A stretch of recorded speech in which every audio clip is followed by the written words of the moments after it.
Hamas के साथ युद्ध के बीच गाजा इजरायली सेना और उसके हथियारों की एक कब्रगाह बनता जा रहा है। गाजा के भीतर हमास के लड़ाके लगातार इजरायली सैनिकों और उनके हथियारों का काम तमाम कर रहे हैं।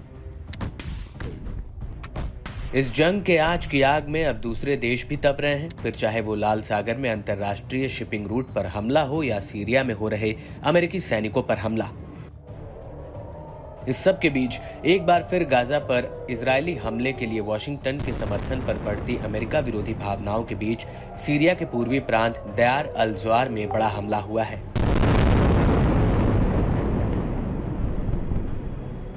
सीरिया के पूर्वी प्रांत दयार अल ज़वार में अमेरिकी कब्जे वाले सैनिक और उसके सहयोगियों पर मिसाइल हमला हुआ।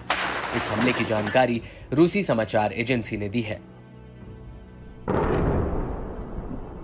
नाम न बताने की शर्त पर एक अरबी सेवा अधिकारी ने रूस की समाचार एजेंसी स्पुतनिक को बताया कि शनिवार दोपहर को बड़े पैमाने पर विस्फोटकों की आवाज सुनी गई, क्योंकि कोनोको गैस क्षेत्र में अमेरिकी कब्जे वाले बलों द्वारा चलाए जा रहे एक प्रतिष्ठान में कई प्रोजेक्टाइल टकराए थे। जैसे ही अमेरिकी सैन्य अधिकारियों ने आपातकाल की स्थिति घोषित की और अधिक बलों को तैनात किया, बेस के अंदर से धुएं का गुबार उठने लगा।